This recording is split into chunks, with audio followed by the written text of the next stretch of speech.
पूर्व काल में चित्रभानु नामक एक शिकारी था। जानवरों की हत्या करके वह अपने परिवार को पालता था। वह एक साहूकार का कर्जदार था, लेकिन उसका कर्ज समय पर न चुका सका। क्रोधित साहूकार ने शिकारी को शिवमठ में बंदी बना लिया। संयोग से उस दिन शिवरात्रि थी। शिकारी ध्यानमग्न होकर शिव संबंधी धार्मिक बातें सुनता रहा। चतुर्दशी को उसने शिवरात्रि व्रत की कथा भी सुनी। शाम होते ही साहूकार ने उसे अपने पास बुलाया और कर्ज चुकाने के विषय में बात की। शिकारी अगले दिन सारा कर्ज लौटा देने का वचन देकर बंधन से छूट गया। अपनी दिनचर्या की भांति वह जंगल में शिकार के लिए निकला, लेकिन दिन भर बंदी गृह में रहने के कारण भूख प्यास से व्याकुल था। शिकार खोजता हुआ वह बहुत दूर निकल गया। जब अंधकार हो गया तो उसने विचार किया कि रात जंगल में ही बितानी पड़ेगी। वह वन एक तालाब के किनारे एक बेल के पेड़ पर चरैच कर रात बीतने का इंतजार करने लगा। बिल्व वृक्ष के नीचे शिवलिंग था जो बिल्व पत्रों से ढका हुआ था। शिकारी को उसका पता न चला। पड़ाव बनाते समय उसने जो टहनियां तोड़ी वे संयोग से शिवलिंग पर गिरती चली गई। इस प्रकार दिन भर भूखे प्यासे शिकारी का व्रत भी हो गया और शिवलिंग पर बिल्व पत्र भी चढ़ गए। एक पहर रात्रि बीत जाने पर एक गर्भिणी हिरणी तालाब पर पानी पीने पहुंची। शिकारी ने धनुष पर तीर चढ़ाकर ज्यों ही प्रत्यंचा खींची, हिरणी बोली, मैं गर्भिणी हूं, शीघ्र ही प्रसव करूंगी।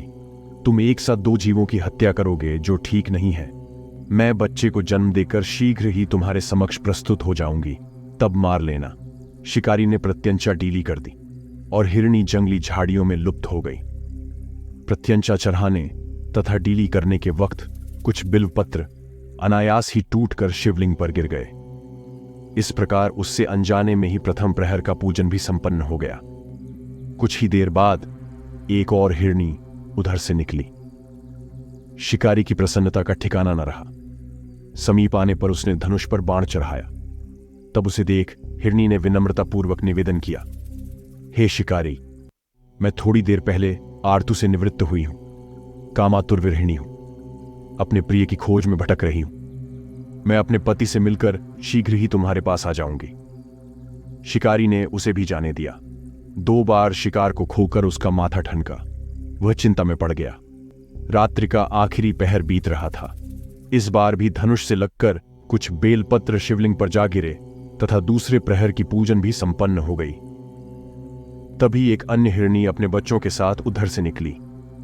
शिकारी के लिए यह स्वर्णिम अवसर था।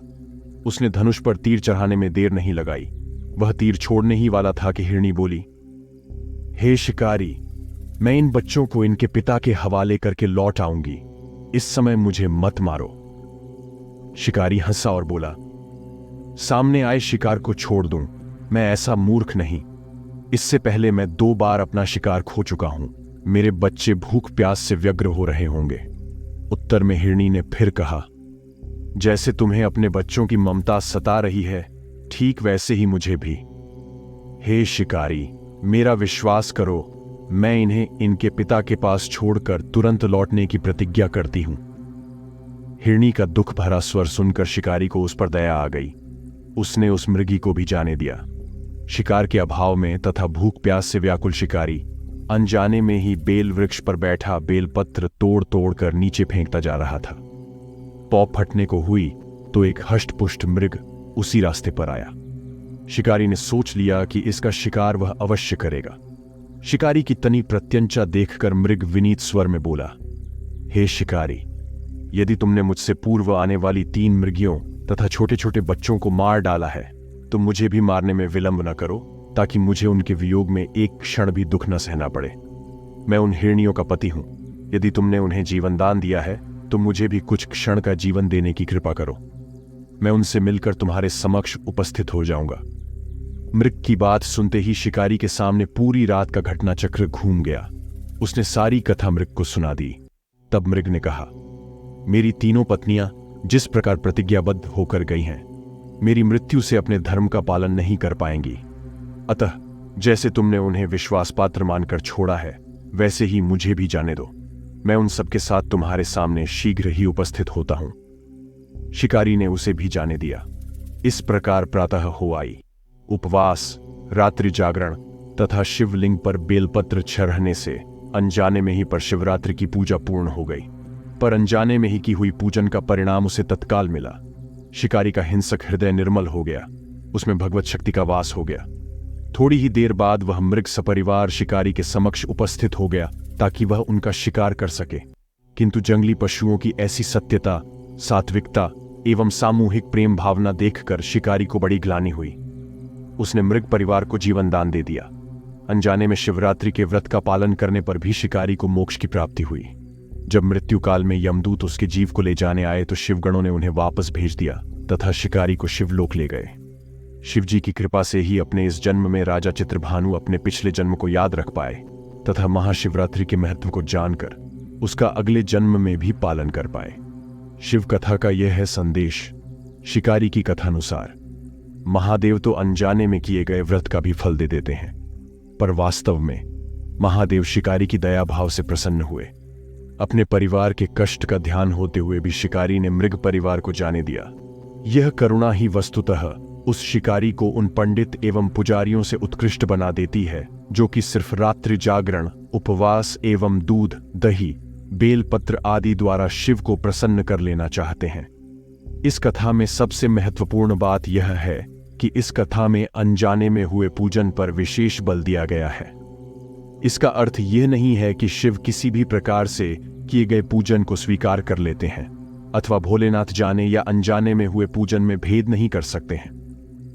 वास्तव में वह शिकारी शिव पूजन नहीं कर रहा था। इसका अर्थ यह भी हुआ कि वह किसी तरह के किसी फल की कामना भी नहीं कर रहा था। उसने मृग परिवार को समय एवं जीवन दान दिया जो कि शिव पूजन के समान है। शिव का अर्थ ही कल्याण होता है। उन निरीह प्राणियों का कल्याण करने के कारण ही वह शिव तत्व को जान पाया तथा उसका शिव से साक्षात्कार हुआ। परोपकार करने के लिए महाशिवरात्रि का दिवस होना भी आवश्यक नहीं है। पुराण में 4 प्रकार के शिवरात्रि पूजन का वर्णन है। मासिक शिवरात्रि, प्रथम आदि शिवरात्रि तथा महाशिवरात्रि। पुराण वर्णित अंतिम शिवरात्रि है नित्य शिवरात्रि। वस्तुत प्रत्येक रात्रि ही शिवरात्रि है। अगर हम उन परम कल्याणकारी आशुतोष भगवान में स्वयं को लीन कर दें तथा कल्याण मार्ग का अनुसरण करें, वही शिवरात्रि का सच्चा व्रत है। प्रिय मित्रों, आशा करता हूं कि आज की कथा आप सभी को अति प्रिय लगी होगी। बाबा काशी विश्वनाथ जी की कृपा आप सभी पर सदैव बनी रहे। धन्यवाद। जय हिंद।